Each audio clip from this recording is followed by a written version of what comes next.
Pemirsa, warga Gaza ini terpaksa mengungsi akibat agresi militer Israel. Dan untuk membahas bagaimana proses pengusiran warga Palestina dari Gaza, saat ini sudah hadir di studio pakar Timur Tengah, Mas Anan Nurdin, dan kita akan berusaha menghubungi Muhammad Hussein, relawan kemanusiaan INH di Gaza. Selamat siang, Mas Anan. Selamat siang. Sehat? Waalaikumsalam warahmatullahi. Alhamdulillah sehat. Oke. Masyarakat Gaza dari utara khususnya ini disuruh mengungsi, diberikan waktu. Yang dikhawatirkan, apakah akan terjadi lagi agresi atau peristiwa Nakba pada tahun 48? Ya, ini bisa dikatakan mirip dengan Nakba tahun 48 ketika 750 warga pada waktu itu pada tanggal 15 Mei 1948, sehari setelah proklamasi pendirian negara Israel, itu keluar dari Palestina. Mereka keluar meninggalkan rumah mereka. Dan mereka juga keluar dengan banyak di antara mereka yang hanya membawa kunci rumah saja sebagai tanda bahwa mereka mempunyai tanah dan rumah. Dan yang unik adalah ketika tanggal 16 Mei kemudian mereka kembali ke rumah mereka, dan disitulah terjadi pembantaian pertama kali terhadap warga sipil di sejarah Palestina, baik yang ada di tepi barat ataupun yang ada di jalur Gaza di 10 negara Palestina. Pada waktu itu hampir korbannya pada satu hari saja mencapai 5.000 orang lebih warga sipil yang dibantai oleh tentara Israel pada waktu itu. Nah, sekarang mungkin juga mirip seperti itu, di mana ada instruksi mereka keluar. Yang menjadi permasalahan adalah ketika mereka nanti pindah ke selatan, selatan pun bukan safe house gitu loh. Selatan pun bukan tempat aman bagi mereka. Ya, Khan Yunis, Rafah juga sama saja, itu menjadi tempat-tempat yang dibombardir oleh Israel. Jadi saya pikir Gaza tidak ada pilihan mau pindah ke selatan ataupun ke utara ataupun di tengah, semuanya menjadi tempat yang tidak aman. Bedanya mungkin bahwa perang darat yang sekarang berkecamuk memang ada di kota Gaza dengan di sekitar Jabalia, yaitu sebelah utara. Kalau perang darat yang mereka belum bisa bergeser lebih ke selatan karena mendapatkan perlawanan yang sangat intens dari pasukan Brigade Al-Qassam. Kita tahu hampir 130 tank Merkava hancur di tangan Al-Qassam dengan senjata andalan mereka Al-Yasin 05. Dan ini menandakan bahwa dan pada pagi hari ini Al-Qassam kembali meluncurkan roket-roket mereka ke pemukiman Yahudi. Ini menandakan bahwa 1 bulan lebih atau hampir 34 hari Israel masuk ke Gaza dengan pertempuran yang sangat sengit luar biasa. Hamas masih ada, Hamas belum habis. Walaupun ada video kita lihat bahwa di video-video sebelumnya bagaimana Israel itu mampu menghancurkan satu terowongan milik Hamas, tetapi ternyata indikasi kuatnya bahwa Hamas masih ada dan masih melakukan perlawanan adalah bahwa roket-roket itu masih ada, dan begitu banyak video-video yang memperlihatkan bagaimana mereka melakukan pertempuran yang sengit di darat. Pertempuran sengit di darat itu terjadi di tengah Gaza, memang di tengah jalur Gaza, maksudnya di pemukiman Asyati dekat kota Gaza itu, disitulah pertempuran yang sangat sengit. Tetapi tentara Israel belum bisa lebih maju daripada itu, sehingga masih terkonsentrasi di utara. Melihat pertempuran di tengah kota Gaza dan di Jabalia di bagian utara itulah, maka para penduduk sipil itu akhirnya mereka memilih pindah keluar karena 900.000 yang terkonsentrasi di utara itu hanya ada satu tempat pembuatan roti. Pabrik roti itu hanya satu, semuanya sudah hancur. Sehingga mereka ketika pun selamat dari bom, selamat dari serangan udara Israel, mereka tidak akan selamat dari kelaparan, mereka tidak akan selamat dari ancaman-ancaman penyakit menular dan sebagainya. Maka mereka memilih mengungsi. Adapun bendera putih yang mereka bawa itu sebenarnya bukan pertanda mereka dalam bahasa kita itu menyerah, bukan. Tapi itu sebagai tanda bahwa mereka rakyat sipil. Sebagai tanda bahwa mereka rakyat sipil, mereka tidak bersenjata, mereka hanya ingin mengungsi dengan harapan mereka tidak menjadi target dari bom-bom serangan udara Israel. Tapi beberapa minggu yang lalu tetap saja mereka dengan bendera putih pun tetap menjadi target dari kebiadaban Israel di jalanan. Jadi artinya memang yang ditargetkan oleh Israel ini saat ini fokusnya ada di Gaza Utara, walaupun memang di sana ada banyak rumah sakit, banyak warga sipil, itu yang tetap menjadi target untuk bisa menguasai wilayah Gaza Utara terlebih dahulu.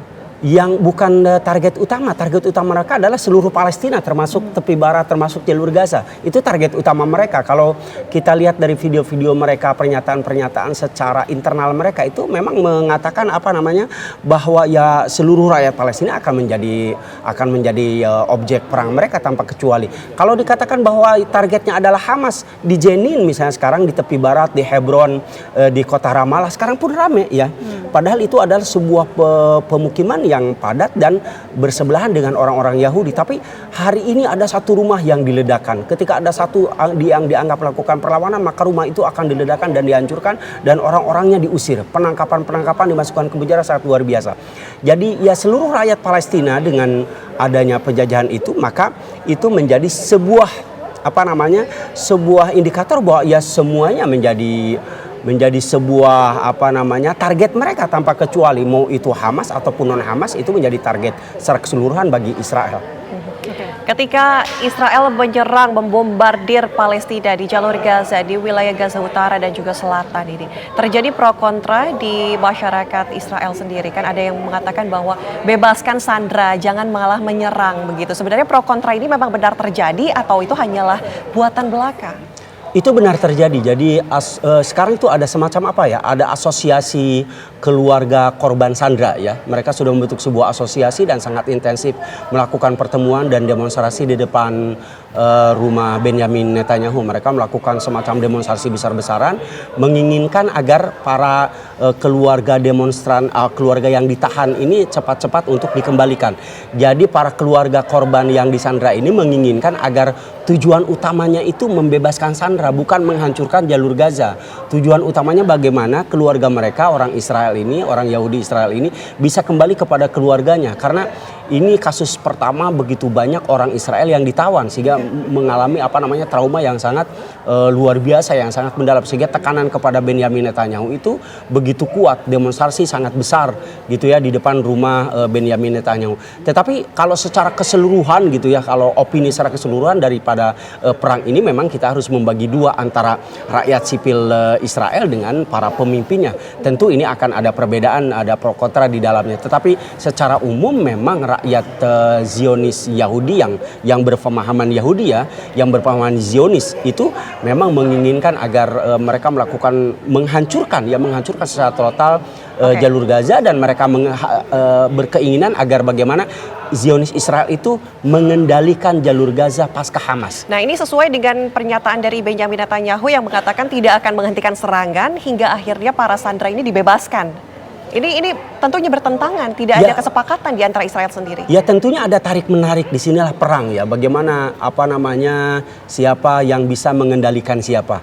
Masalahnya begini, ketika misalnya Hamas membebaskan Sandra, apakah ada jaminan terjadi gencatan senjata? Apakah ada jaminan akan diberhentikannya perang? Apakah ada jaminan keselamatan orang-orang Palestina gitu kan ya? Sehingga yang dibebaskan hanya orang-orang tertentu, misalnya hanya waktu itu ada 2 orang yang dibebaskan demi kemanusiaan. Dan dari berita terbaru hari ini saya mendengar dari informasi dari Brigadir Iznil Al-Qassam bahwa mereka akan membebaskan hampir 3 orang demi kemanusiaan.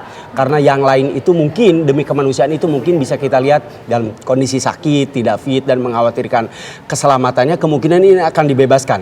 Tetapi sejauh ini belum ada tindak lanjut. Karena tadi kalau seandainya tidak ada tawanan, maka saya pikir Gaza itu hampir sudah luluh lantas secara keseluruhan, baik dari selatan ataupun ke utara. Oke, ini kan balik lagi soal eksodus warga Palestina dari utara menuju ke Gaza Selatan.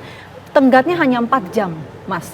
Kalau memang banyak warga Palestina tidak memutuskan untuk pergi ke wilayah Gaza Utara, apa yang kemungkinan bisa terjadi di sana? Apakah akan serangan masif yang seperti tadi malam sudah terjadi, semua juga akan dilululantakan tanpa memandang siapapun, tanpa memandang tempat-tempat yang sebelumnya tidak boleh disentuh oleh Israel?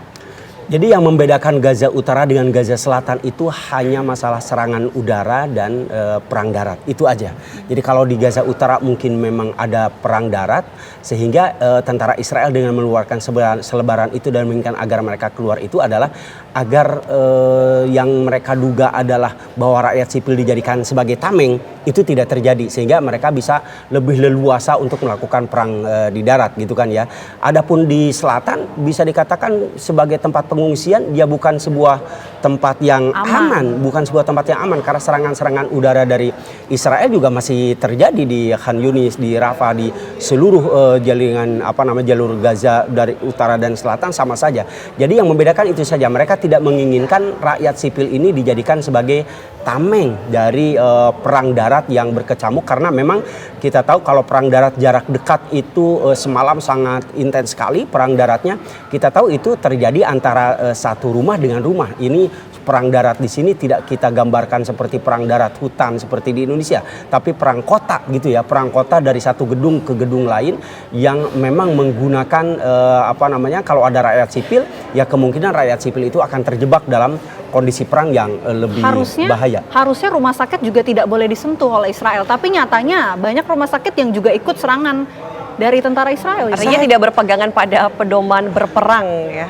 Tidak ada resolusi PBB yang yang dianut, dan tidak ada lagi konvensi-konvensi perang, etika-etika perang yang digunakan oleh Israel, yang diikuti oleh Israel. Semuanya mereka hanya mementingkan kepentingan politik mereka, kepentingan Zionis Israel sendiri, tidak sama sekali mengindahkan kaidah-kaidah atau etika-etika dan kode-kode perang. Semuanya dilanggar oleh Israel karena tidak ada negara yang bisa mengaturnya, tidak ada negara ataupun bahkan PBB yang bisa mengecamnya ataupun melarangnya.